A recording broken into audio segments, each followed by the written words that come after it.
Hello and welcome to today's Rights Information and Advocacy Centre Incorporated webinar. For technical assistance, please phone Redback Support on 1800 733 416.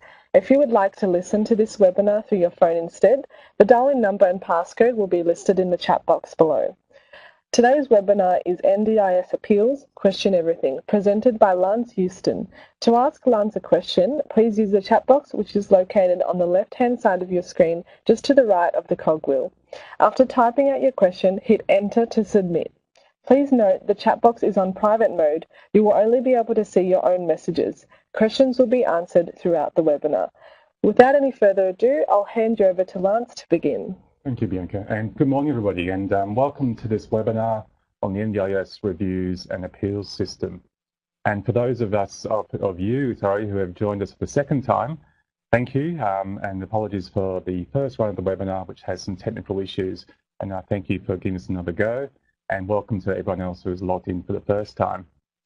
So, as Bianca said, my name is Lance, and I've been with RIAC since 2013, supporting many people through reviews and appeals processes. And now that we are in the full rollout of the NDIS, we thought it time we could share our knowledge and experience gained over the past 4 years. So this webinar will focus on issues relating to the NDIS and how we as a sector can best support people with an often confusing and challenging landscape. So today I present an overview of the reviews appeals pathways available for people who are not happy with supports in their plan or have been denied access to the scheme. The following webinar will focus on the issues that have gone to appeal at the AAT, the precedents that have been set, and what learnings we can all take from this and use to assist future people we support.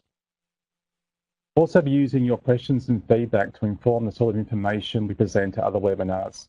So please start logging your questions and I'll respond to as many as possible in the second half of this hour. So, why do we question everything? For too long, people with disability and their families, carers have often been reluctant to question the supports offered them. And it's either from fear or a lack of awareness of their rights, or simply not being able to articulate the issues because of their disability. The NDIS, in part, is meant to help overcome this disempowerment with its philosophy of choice and control and being informed by rights-based legislation. One of the reasons I took on the role of supporting people to review NDIA decisions was that I was very passionate about the potential of the NDIS, and I knew that the reviews and appeals play an important part in shaping how the scheme evolves, hopefully for the better. The NDIS Act is relatively new, and because it is enacting new social policy, there's many vague, ill-defined sections that require their testing in appeals boards such as the AAT. Reviewers cannot only help a person get the supports they need, but also have and will continue to define the scheme into the future. So Question Everything is meant in the spirit of this is your plan, your life, and that people with disability have a right to ask as many questions of planners, the NDIA and the like about how they make certain decisions and how the plan will work in practice. The review processes are a formal way of asking the questions that, if actioned correctly by the NDIA, enable a person's rights to be more fully upheld. And since the scheme's inception in 2013, every report or audit in relation to the NDIA has documented significant deficiencies in the granting of access, implementation of participants' plans, and the review process. So for participants in the scheme, it's appropriate to question decisions made about their supports, particularly in the creating of the plan may not have been done correctly or in line with the agency's own rules and guidelines.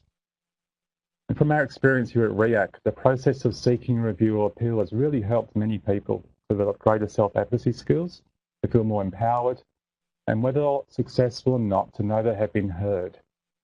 With regards to outcomes, again, most of our clients have had some or all their issues under review resolved in their favour through the process. So what you'll see in front of you now is a simple flowchart of the NDI reviews and appeals processes. One side shows what happens if you don't have to question the supports in your plan, and then the other side shows a very simple flowchart of what happens when you go through the review. And this will be explained in the slide as I move through this presentation in more detail. So we'll start with plan reviews. The NDIA will generally initiate a plan review, as you know, probably for most of your clients on an annual basis. In addition to this, the NDIA can review a plan at any time. A participant can also request a plan review at any time. This is covered in section 48(1) of the legislation. Now, I refer to the legislation a few times in this presentation because it's the NDIS Act, and it lists all of the various parts of the legislation in the Act. So it's worth a read if you do get a chance, especially over the holidays, if it's quiet, etc. Another way for someone to initiate a review is what's called a change of circumstances form. So this is when something in someone's life changes, their goals or aspirations change, and they can fill a form in, and the agency has the right to then either accept that request for review or they can refuse it. So they basically have 14 days to decide whether or not to conduct a review. And if they don't make a decision to review, then that should be taken as a decision not to review a plan, which is therefore a reviewable decision. And this all sounds a little bit convoluted and confusing, and yes, it is for many people out there. So basically, if the NDIA chooses not to review the plan, this is a reviewable decision, and then we can then undertake an internal review. So the NDIA then has to accept the review and complete the review as soon as reasonable and practicable. And then the completed review will then generate a new participant plan. Generally, what happens is that the two pathways for review that we most often use are what's called the change circumstances or the internal review. Because what happens is that generally people won't be granted a plan review unless it's done through the internal review process. So to explain internal reviews, anyone affected by a decision, the NDIA can seek an internal review of the decision. This includes people with disability, their supports, and service providers. There's a list of reviewable decisions in the NDIS legislation. Many decisions made by the NDIA are reviewable, including things like being accepted as a participant, provision of reasonable necessary supports, and becoming a registered provider of supports. And Section 99 of the Act lists them all. In the past, in my role as an appeals officer, I've completed many internal reviews. And if anyone who is a support coordinator listening today, there's a few choices around who does this. Basically, a participant can do it themselves, or they can seek assistance from a support coordinator or an advocate. Often, we in the past have worked in conjunction with support coordinators to complete the internal review form.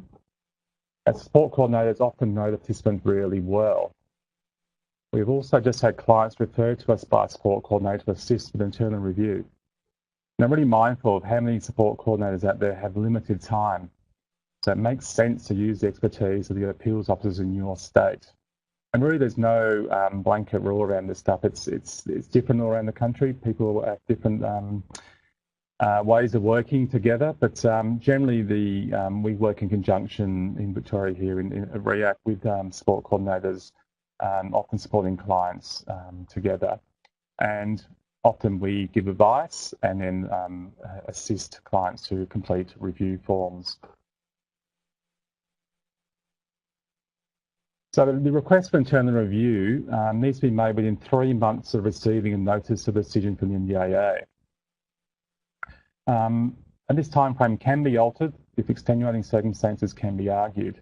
For example, if someone doesn't receive any information from the agency in the mail, or something's going on in their life which prevented them from actually seeking review. So it's 3 months is generally the guide, but you can actually ask for a request for review outside that time frame if you can sort of point to circumstances which are reasonable. So the way to do internal review is either in writing, by phone or email, or what the most common way is that we use to support people is through completing a downloadable form on the website of the NDIA. And basically, how the agency approaches internal reviews is that a different decision maker, or what's called a delegate to the CEO, is instructed to look at the decision of the agency and decide whether or not it was correct, and either uphold or change that decision. They can contact people for more information, but they tend rarely to do this. And what's really important is that if there's any new evidence to support why someone is seeking review, that should be included with the application. The NDIS, as you probably are aware by now, is very evidentiary based. So as much current supported evidence is required for applications for access as well as for any reviews. And Section 100 of the Act outlines the review process further.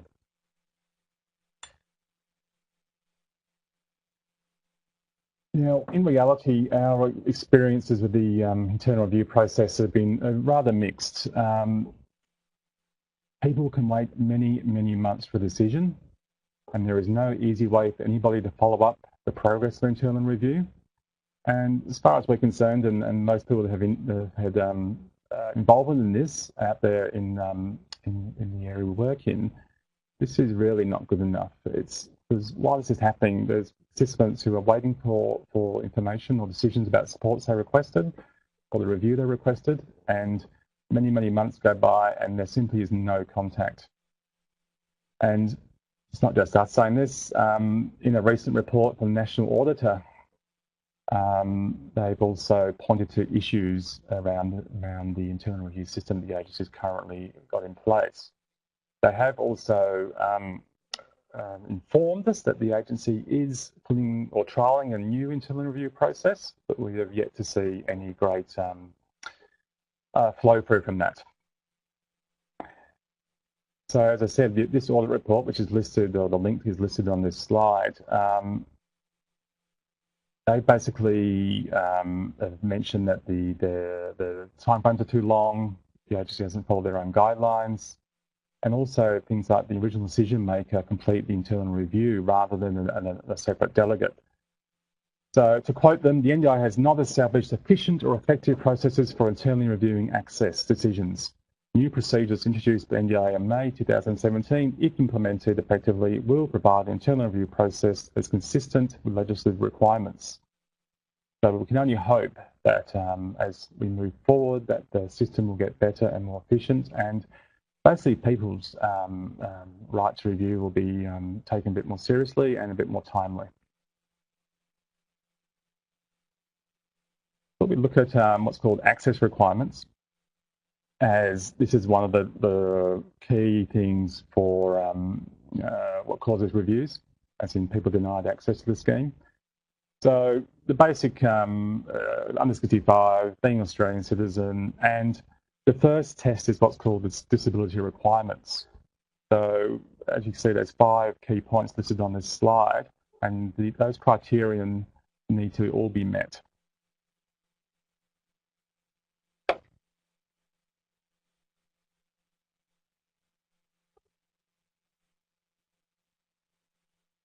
And again, another quote from the recent audit: the NDIS access process has supported the transition of a large volume of people into the NDIS in a short space of time. In practice, the report observed legislative and administrative non-compliance that potentially affected the transparency, accuracy and timeliness of access decisions. And the reason I quoted this is that just to let people, I suppose, reflect on is that if someone's been denied access, it may just be because the agency hasn't actually followed their own processes correctly. So it's definitely a reviewable decision. Now, with regards to actually requesting access, someone can apply up to 3 times before they have to go to review, or they can go straight to review if they've denied access. Really, it's up to the person. It'll depend on the situation. Sometimes we've supported people to reapply because they need new evidence. Sometimes we've also gone straight to review if we've seen that the person has, given as much evidence and information about their disability as they possibly can. Early intervention, again, people meet that criteria if it's determined that the overall future needs will be reduced by upfront intensive support. And we'll discuss this more in future webinars. The substantially reduced functional capacity test. So again, for someone to be admitted to the scheme, one or more of the following must be met to meet this criteria. So the areas listed on there, like communication, learning, self-care, etc. It has to be proven that the person's disability is impacted substantially in one of those areas. This is done through reports from doctors, OTs, etc., other professionals. So it's very important that this is in sort of referenced in those reports. And what we do here in Geelong with that RIAC is we advise doctors with sort of a guide of how to write some of these reports. There is a way that some people don't have to go through this test, and there's a list there on the link on the screen, which lists some of the conditions where it's assumed that their disability does make them substantially reduced as in the functional capacity of the person. Things like certain types of autism, intellectual disability, etc., etc. There's a whole list. Before we proceed to the external appeals process, I thought it'd be good to look at the term reasonable necessary, as many appeals are based on how the NDIA determines this in relation to the participant's plan. So, for support to be considered reasonable necessary, it must meet the following criteria, and there's a list there, and for each of these, the test has to be passed. So, the first one, aligns with participant goals. That basically means that it's really important when, I suppose, pre-planning comes into this very importantly. So a support has to be matched to a participant's goals. So this is where discussing, if you're supporting a person with their pre-planning, making sure that they really get clear about what they actually need the NDIS for, what their goals are, and then the supports will flow from that. And sometimes we found that the NDIA will put a goal that someone's articulated as a long-term goal, and that means they won't be funded initially, but in future plans. So it's important to try and get any really important immediate needs as short-term, not long-term goals. Second one is social and economic participation. Support should enhance participants' ability to undertake activities in the community and exercise choice and control. It doesn't have to be linked to employment. It's about access to the community. The other test is the value for money test, and this is a very contentious part of the Act. And the NDIA determines that whether they feel the cost of the support is reasonable relative to the benefits and costs of alternate supports. So often a participant would really benefit from the support, but the NDIA will say that it's too expensive or they should use a cheaper option. And for example, we had a very early case a number of years ago where a family wanted to use iPads for scheduling for their children with autism, and the agency was arguing that perhaps using paper and pens and things like that would be a cheaper alternative. So this is sort of thinking that sometimes can go on. Current good practice. This means that the support must be seen to be effective and beneficial to participants, having regard to what is called good practice. Again, this is a very grey area because it's unclear or a little bit vague as to how the agency decides what is current good practice. As you probably will realise or know, that there's lots of competing medical, scientific reports on lots of different ways of assisting people with disabilities. So which one do you choose? And I mean, if the agency cherry picks certain opinions and then bases decisions on that, then that is definitely something that we can challenge and review. So in the appeals processes, this issue of what is best practice is often one of the issues that comes up for discussion because different reports or different evidence will point to different directions. We had a case that went to the AT called the McCutcheon case, and the agency claimed that the support the person wanted, which was chiropractic therapy, was not current good or current best practice. And through the case, ourselves and the legal support were able to prove that for this person particularly, this did have a measurable benefit and that her lived experience through this should be taken into account. And I'll discuss that a little bit later because this is a very critical thing that has come from this case. Informal supports. This is where the agency looks at the person's situation, their family, friends, other people around in their life, and decides or determines how much they think they should be supporting the client. Again, this is can often be subjective and open to interpretation, and lots of our reviews have been questioning the agency's choices around that. Most, I suppose, famously is what's known as the McGarrigle case, which is, some of you may know, went to the federal court. But basically, the NDIA was saying that the agency should contribute to the cost, sorry, that the family should contribute to the cost of their son's transport,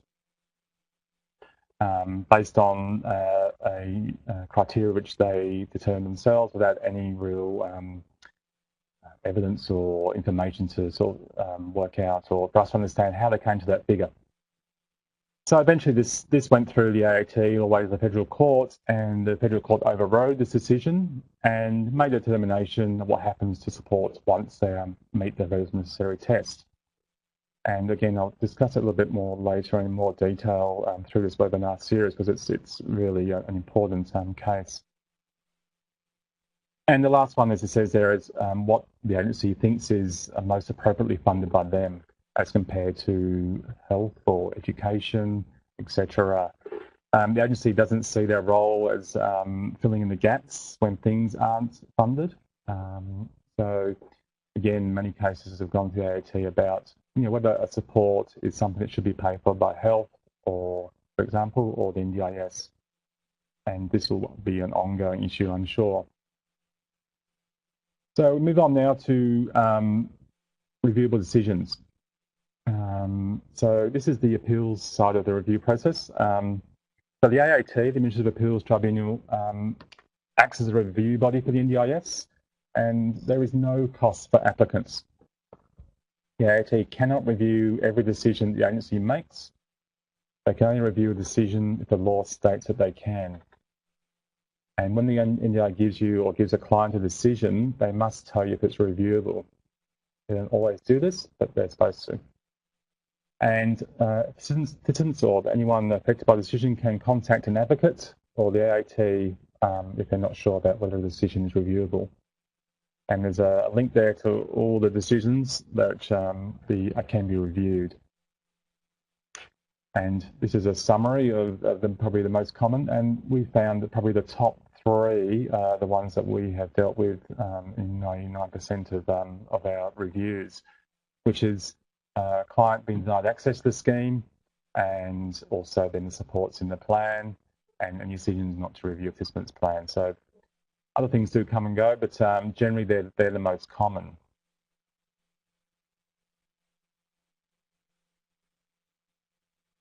This slide's about the appeals support component. So basically, there is funded positions, people available in every state to support AAT applicants. And this is the role I used to do, where our role was to support people as they seek review, to explain the process, basically to help them navigate the system. And besides the appeal support persons, there's also the potential for legal support. And again, this is something we have to apply for through the Department of Social Services, and there's a division called the CAPS, and they decide whether they think the case warrants legal support.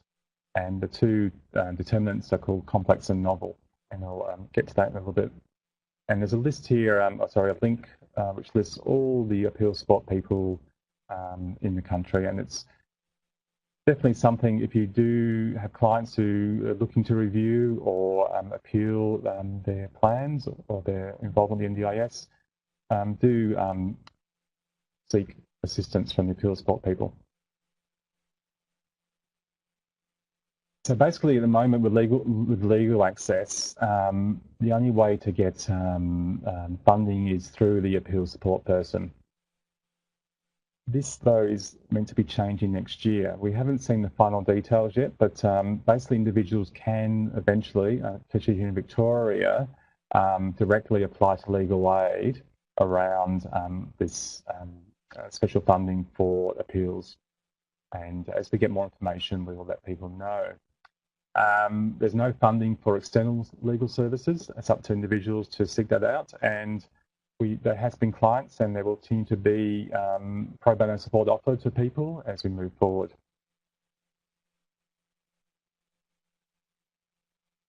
Now, participants only have 28 days to lodge an appeal with the AAT. So once they get the letter from the agency about their review, that's the time frame.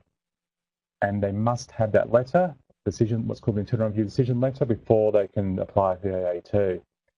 And for some people, this can be problematic. They may have misplaced it, it may have got lost in the mail, etc. So there is capacity for a late application, and we have, for numerous people, used this and been most successful, because sometimes life or circumstances make that 28 days a little bit hard to meet. So again, the appeal support role is to really help someone understand the process and the rules and the letter they even receive from the agency about their review or application, because the language is often quite daunting, and for many people it doesn't make a lot of sense. So the appeal support person generally is about decoding information about how the NDIS makes their decisions. The steps in applying to the AAT. There's an appeals form to lodge, and then, as I said earlier, submission to the central assessment provider around legal support. And if that is granted, then legal aid appoints a solicitor to help the person in their case. And within the actual AAT appeals process, there's what's called the conference, the conciliation, and if not resolved, a hearing. Going back to complex and novel, just to touch on this briefly. Basically, when we write an application for support someone in their access for legal support, we look at the internal review decision letter from the agency and look for any subjectivity in the letter, any grey areas which aren't fully explained, and then also look, is there been previous AAT cases where this issue hasn't been considered?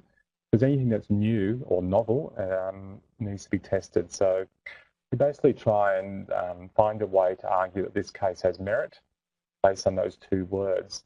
And there's more detailed explanation of what this means with a link on the screen there.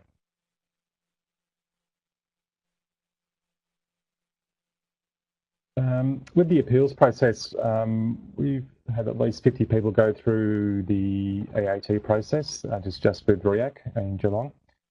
And as I said earlier, most of the reasons have been eligibility and supports in the plan. And most cases have been resolved prior to hearing through what's called conciliation. It was taking about 5 months for this process, but at the moment that's sort of blown out a lot. There's many reasons for this. The transport issue that wasn't settled through the McGarrigle case left all the cases sort of being shunted around and basically put on the hold because of this. And also the AAT itself is now a lot busier, and therefore cases have been listed over longer timeframes. And for many clients, this is a really problematic part, and this is where the appeals support person's role is critical, because sometimes we're supporting people for over a year or longer in this process. And in that time frame, they can get, I suppose, quite despondent if the support they're trying to get looked at isn't being used. So, and it's quite stressful for people. So the role of the support person is to really to help them sort of be confident and just to sort of be confident in the process despite the time frames.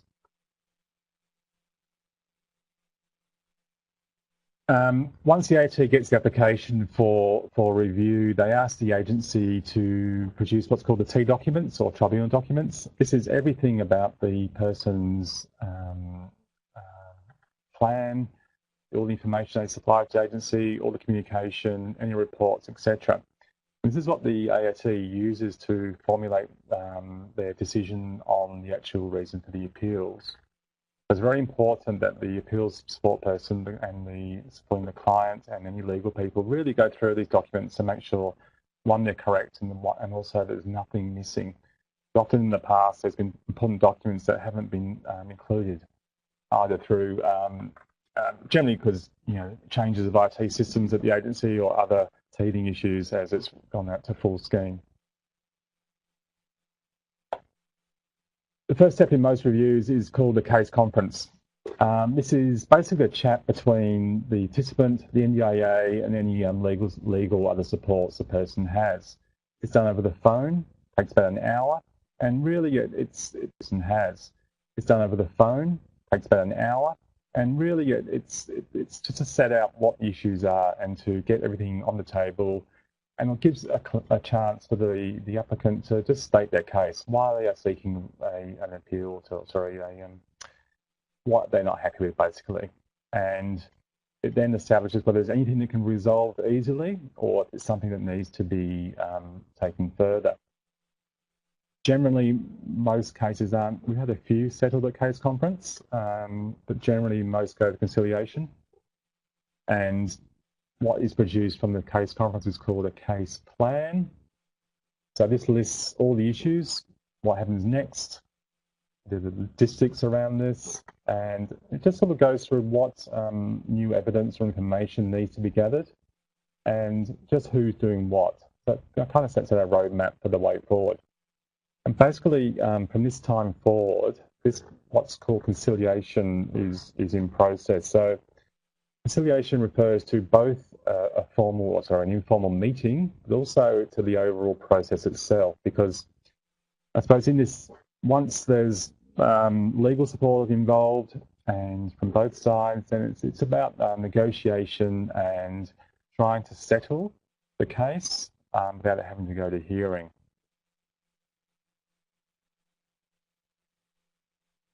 The actual conciliation meeting often happens a month or two after the initial case conference.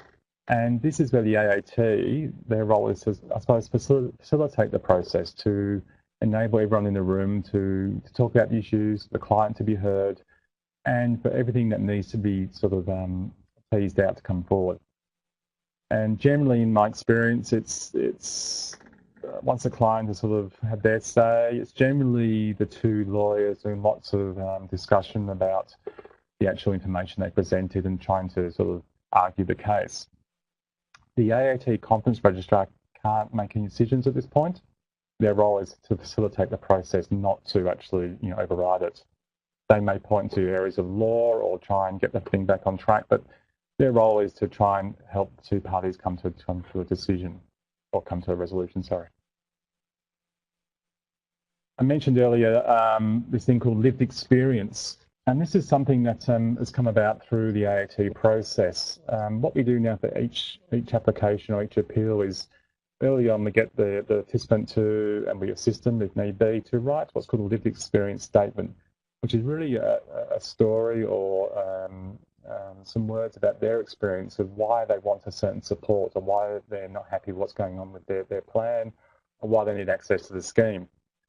And it's now become, I think, something the AAT and NDIS expect to be present in every case, and it's referred to. And it came about from what was called the McCutcheon case, where in this case the AAT decided that the client's lived experience was actually really important in this case because it was backed up by what her professional doctors, etc., were stating, and it was also more reliable than the other evidence presented by the NDIA about what they thought chiropractic supports were either best practice or not. So its intention is to I suppose level or balance a little bit. So the cases aren't just about legislation and interpretation of legislation. It's about the human beings, about the person that is sitting there with a life, with rights, and with a whole lived experience of disability. So this is something that we're very happy that's now being considered, and it's something that will be in future always referred to. And the weight that they give to it depends, I suppose, on the case and the circumstances. The final stage of the AAT process is what's called a hearing, and this is the more formal process. And this is where the AAT decides the case. Generally, it's held in the capital cities, and the people present will be the legal reps, the clients, anyone that they want to support them, and the associated administrative people in the building. These are open to the public unless the client requests it not to be. The intention of the hearing is that it's non-adversarial. and as informal as can be. But, in practice, the nature of the lawyers arguing a case, this isn't always the case. The AAT member, they invite the applicant to explain again what they are seeking and have their reasoning heard. And the role of the member is then to consider both sides of the parties, both their submissions, both their information, and to come to a conclusion based on the legislation and taking into account the client's lived experience. And there can be witnesses that will speak regarding the issue if it's about some difference of opinion on best practices, for example. Most hearings are resolved in a day. Some can go longer and some shorter. And sometimes things can be actually resolved on the morning of a hearing for conciliation. So there's no standard here. It's different in each case.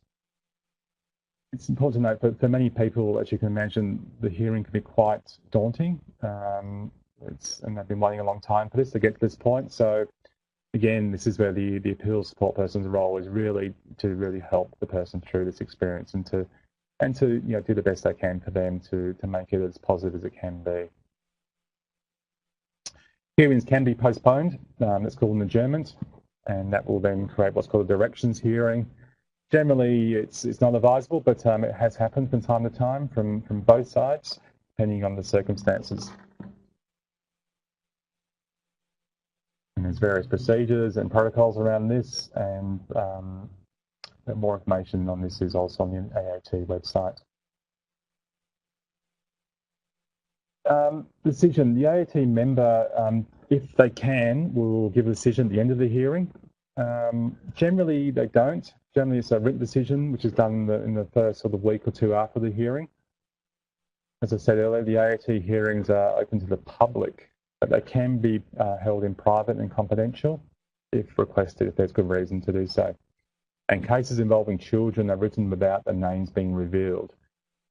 The decision of any hearing is generally made public, again, and listed on the AAT website and other legal sites. And again, that can be not listed if there's a good reason for it to be confidential.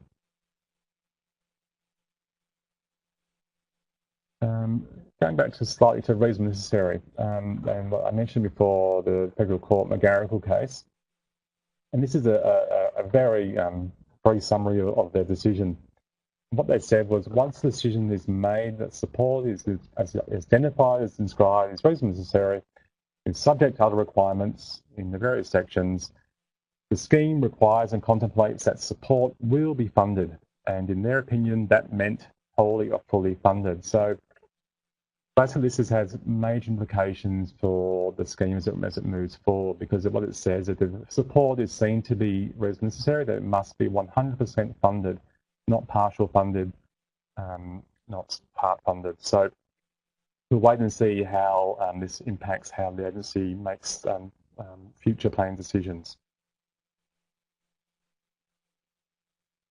The last slide is just this meme, or this phrase we come up with called "It's your NDIS." So the reason I put this here is that just to remind people that we're all potential clients of NDIS, and we all are, I suppose, should be seen as stakeholders. The agency is there to administer the scheme. Their job is to make it work. I see our role, and that means not just advocates and people with disabilities, but every Australian. I see it's important that we all lobby, advocate, and really try and make this the best possible scheme it can be. And the way we can do this is to keep on questioning everything. And speaking of questions, we now have a little bit of time to address some of your questions. I'll just be scrolling through the ones highlighted on the screen here. I'm back on camera. Hello, everyone. And looking at the first question, search by the review of severe reactions. That's more than what the plan allows. Yeah, this pricing issue is very contentious, Stefania. Yes, it's something that definitely it can be reviewed. Yes, because you're affected by the decision. Yes, so it's a reviewable decision. And Leanne asked if slides, can we have a copy please? Yes, everyone will be sent a copy of the slides, including the audio at the end, well, not directly at the end, in a couple of days' time. I expect to be early next week.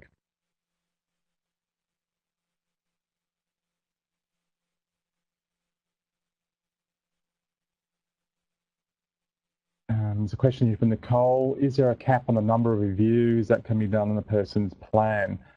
No cap on reviews, as far as I know. The right to review, as I said earlier, is always possible. It's enshrined in legislation. It's up to the agency, though, to accept that review. And this is why the internal review is used so often, because often the agency will go, no, we're not reviewing that. We think it's fine, our decision. You can go to internal review now, fine, but then that sits on their desk for many months. So you have definitely as many reviews as you want, but the issue is how long do we have to wait for decisions? And another thing that people can do to try and speed up the process is to put a complaint in as well. I think having multiple things in play with the agency can actually help move things quicker. And yes, slides will be available. That's the question. This question is from Stefania. Can a participant review the priority goals if they do not agree and want long-term goals to be prioritised instead? Yes, I think so. Yeah, I think this is what I said before. The initial planning, first planning meeting is so critical to get all the goals, as many goals as is possible to be in the short term or immediate. And again, if the agency decides that someone's goal is no longer, or is a long-term goal, that can be reviewed with a plan review request. If a reviewable decision has been submitted and the end date of that plan is coming up, will we take into consideration that? Yeah, this is really difficult, because people put a review in and then their actual plan is also coming for its review in 1, 2, 3, 4 months' time. So often the agency, either through deliberate or just from the system itself, won't do the internal review, and it comes to plan review anyway. So this is where it's something to I suppose consider whether it's worth doing internal review if it's close to a plan review date. Generally, if it's very close, it's probably worth waiting and having the opportunity for a face-to-face chat to try and resolve the issues first before going to internal review. Question here: why is the chat in privatised mode? I think that's just for people's privacy. Sometimes someone's question may be of a personal nature, and they may not want that to be in public view. Question here from Neil. He's asking, how important is it for the participant to be present at the mediation meeting? And so some people with a psychosocial disability, such as hearing, yes. Yeah, this is a tricky one, Neil, because it's really up to the person. For some people, it's very daunting, and they don't want to be present. But I think if they can, it's really important, because what we found is having the person present in the room, when we have NDIS lawyers, we have the AA team members, etc. It reminds people that the case or the appeal is about a person, about a human being. It's not about .36, /4 of legislation, whatever. It's about a human being. So if a person can, if all possible, be involved at every part of the process, it really, I think, helps humanise the process. But obviously, if someone it's so traumatising, or then really you have to wait, make the decision, and this is where discussions happen during the process about what's appropriate. But it is a complex issue, because it's like, well, you have a right to review or appeal something, but the process itself exacerbates a condition. So there's no easy answer for this, or there's no easy solution. But I think, as I said earlier, most of the people who supported, generally, despite anxieties and any sort of stress they've experienced, generally have found by the end of it, they feel a lot more empowered and glad they've done it, despite the journey itself being quite stressful. Question here about future webinars. Yes, definitely. There's going to be the next one, as I said, on looking at the cases that have gone to the AET, what we learned, what the precedents have been, and just an opportunity to answer questions about what it means for people and for the scheme in the future. Now, I expect that will be, we haven't have a date set yet, but I expect it will be probably after Christmas, sort of mid-January onwards. But we'll definitely keep you all informed. There's a question here about the best way to encourage participants to seek a review with the NDIS directly without going down the path of litigation. I'm not this question, Wayne, if you're speaking about not doing the appeal but just discussing the review process. I mean, it'd be fantastic if people didn't have to fill an internal review form in and just could chat to a human being and a person in the NDIS about their plan at some point and sort of say, look, it's not working, or this, I need this support, etc. But unfortunately, that isn't the way things are happening at the moment. I mean, the agency has indicated that they're looking at a more streamlined, what's called a new participant pathway, where there is a consistent point of contact and some continuity of communication with people. But for now, this seems to be what the NDIA expects or encourages people to do. We are hoping as things evolve that some of this more informal way of getting things sorted out may become possible. But yeah, this is, and again, it's really tricky because it varies from state to state, and in different, even in different regions where in some offices, the NDIS, there's a better and easier relationships with clients and the LACs, etc. So it's so inconsistent, and I can't give or speak about that blanket experience for everybody. It's quite different, and we just hope that the agency takes the best outcomes that they've measured for people and really thinks about their customer service and their communication with people.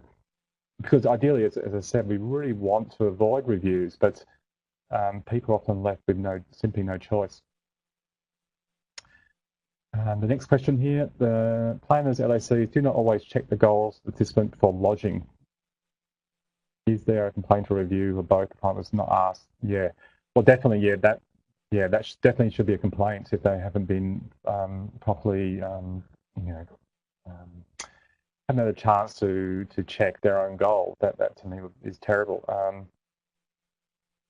I think again, this process should be ironed out. Hopefully, if the planners get better at their job. But as we know, there will always be ones that don't do it properly. So definitely question that, review it, and yeah, I would try and again contact the agency around that one and try and before we actually went to review. Next question here. We have heard previously that there is no limit. Hasn't always been the case and where it started. I'm not sure what limit you're referring to, Nicole. Was that a time limit around reviews? Maybe. As I said, there's 3 months to seek a review for internal review decision. I'll limit applications. Yeah, there is no. There's no. Well, as far as I know, there's only 3. Yeah, that's something I've read a while ago. I may be misquoting, but as far as I'm aware, there is 3 before you have to go to a review process. But I can clarify this and double check, but that's the situation as far as I know.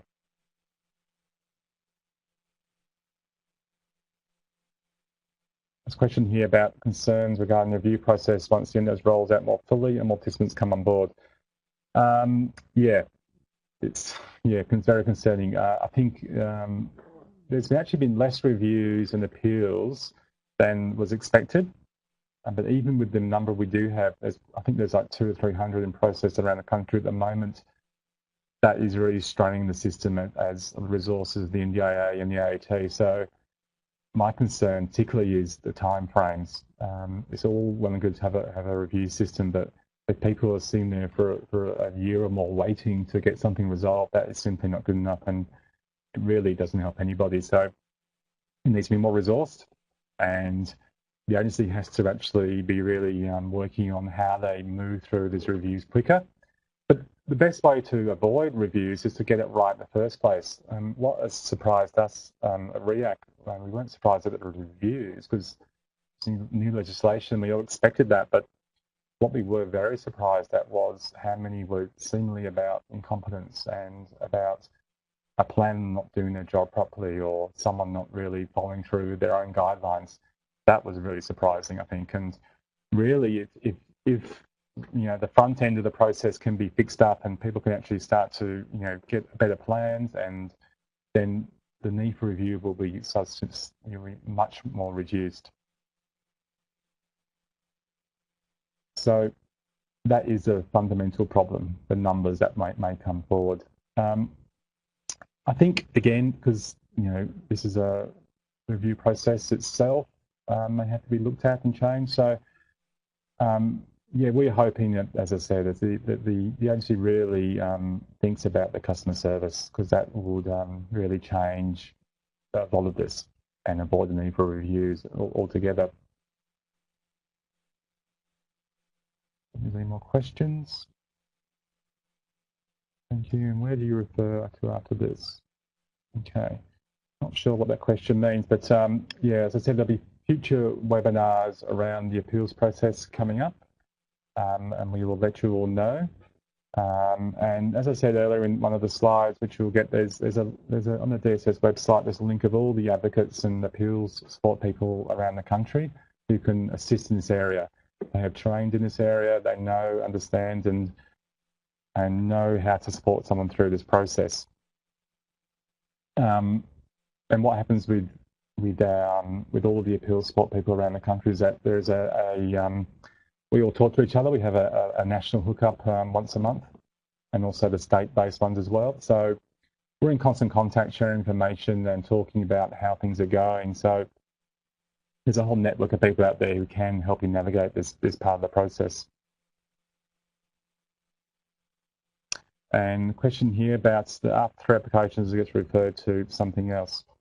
What I was referring to there, Nicole, was that once you've had 3 access requests, then you must seek review of the decision not to be granted access to the scheme.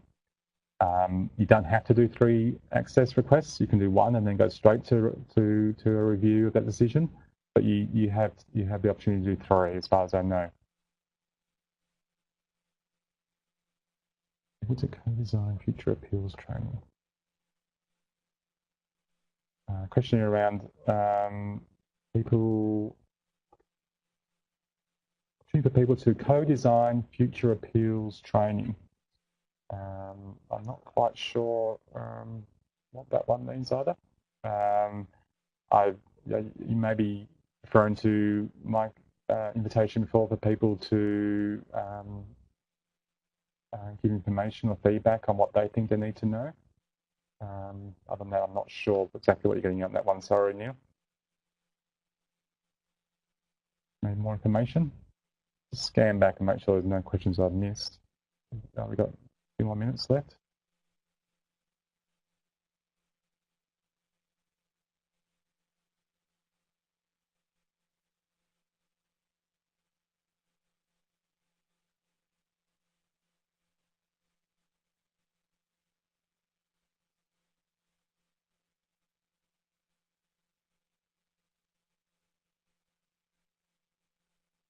See more questions? Oh, hang on, there's one. Any tips on reviewing, doing a reviewable decision? Quite a mouthful, isn't it?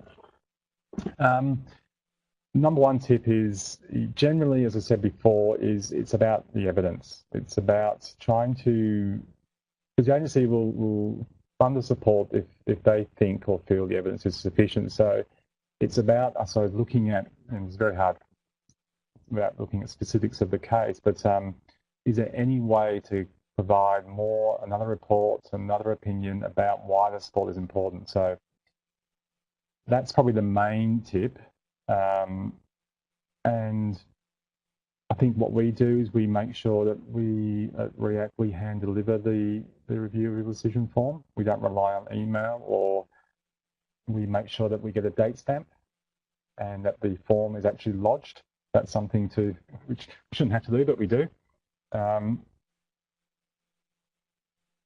another one here about any tips on what to do when your LAC organisation is over 1,000 kilometres away and doesn't know the area and what is available? Yeah, this is, it's a major issue. The rural, again, lack of services, the fact that people are so far away, there's no easy answer for this. I think it's about having as much information as you can. It's about keeping contact with all the people you can about the scheme and the people you support. But yeah, and again, this is where the systemic advocacy and the constant questioning of how we make this scheme actually available for all Australians and not just people in the cities. So yeah, I really I feel for you. It's very tricky for people in the rural areas at the moment if services are so far away. Going back to the reviewable decision, the form is itself quite, it sort of leads you into what to say. So it's just really helping the person articulate why they think the decision-making agency is wrong. So I think just really follow through those questions. Decision-making agency is wrong. So I think just really follow through those questions and get that in as quick as possible. And what we tend to start to do now is just keep on contacting the agency to find out where the review's at, why hasn't it been done, what's happening, keep the pressure on them because we have to, only way we can sort of get some resolution and get these things moving quicker is if we all, I suppose, keep reminding the agency that we are supporting people and that we are very expecting a little bit more efficient and better service. I think that's all the questions I can see. So I thank you everybody for taking part today. I really hope there was no sound issues again. And as I said, we will be sending out the audio plus all the slides for this webinar in the next few days. And we'll be in touch shortly with details for the next webinar. And I really thank you for listening. I hope it's been useful.